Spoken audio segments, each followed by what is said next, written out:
take you back in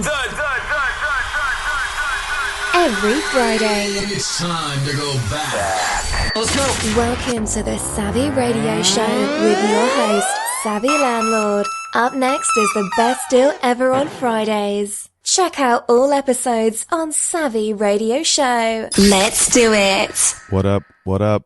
I'm not E.T. I'm Steve Van Kalmberg. It's Fab Friday. Best deal. Anyway, this deal, man, woo, it blew my mind. You think that I'm on top of technology, and I think that I am. In some form, in some fashion, we're all behind because technology is moving fast. So I got to tell you about this deal. A friend of mine bought a property a long time ago, maybe about 4 or 5 years ago, and he called me the other day and said, hey, I am moving and I need to sell the property. Well, first of all, that's one way to get a deal, is building relationships, staying in contact with people, and ultimately helping people, and you will get a return on your time, because I helped this individual a long time ago. Now, the house that he was telling me about, I wasn't a big fan of this house. He was super motivated when he started in real estate and jumped on this house. And I wasn't a big fan back then, but my eyes have changed over time because real estate just makes money. It doesn't matter where it's at, what condition it's in, the cost, it usually makes money in some form or fashion. Now, some people don't like the ghetto, like what I would be called in my area is the ghetto. I have a lot of low income. I do have a lot of high end, and I have a mix of everything. A, diversification.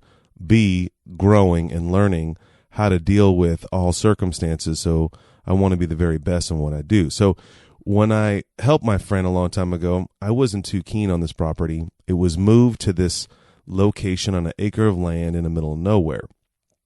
And, it's 40 minutes outside of my zone. And I just wasn't keen on it. Now, this guy, he lived not far from there. And I think that when he purchased this property, his motivation was it was only $35,000. And so, yeah, sometimes we get blinded by the price. But I think he made a decent decision to purchase the property because, A, he got into real estate, and B, it makes money. So he's moving. He calls me, hey, I got this house. So I run over there, and I'm like, oh, homie, this is, first of all, my motivation wasn't as strong as it used to be. A, it's in the middle of nowhere. B, it needed a lot of repair. And the reason why I need a lot of repair, the home was actually moved there and put on some concrete slab. I don't know if they poured the slab. I'm assuming they poured the slab and then slapped this house down and went to work. And it just needed a lot of TLC. The tenant just moved out. I wouldn't say it was rent ready, but the quality of tenant that needed to be in there needed a facelift, an upgrade. The bones need to be refused together in the tune of $15,000. And so when I looked it up on the county, the price for that asset was about $49,000. I saw that he purchased the property for $32,000. I remember him negotiating in the beginning. He got it under contract for $32,000. He was so excited, and it was listed for $35,000. Now, it's still within the ARV. You want to shoot for a real estate investor wants to buy property at 70%. So he locked it up. He slammed the tenant in there, and his life has been good. But now he's cutting his ties in Oklahoma and moving on.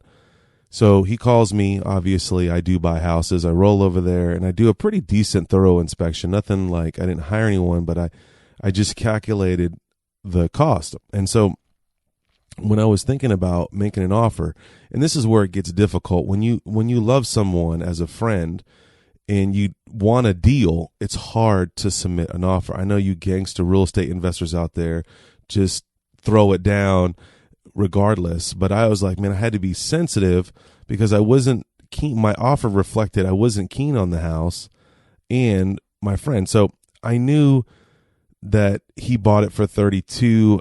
I thought 28 I mean, 28 would be a good number, but I knew that it needed 15. So he offered I offered 25,000. I figured if I offer 25,000, worst case scenario, I don't know what the water's like. I don't know it's on the septic. That could be a nightmare. So I offered 15 off. Offered, sorry, man, it's early. I offered 25. They wanted 35,000 for the property. And I'm like, that's impossible because 35,000 plus 15 repairs, 50. That's the ARV. We're not in the business to pay retail.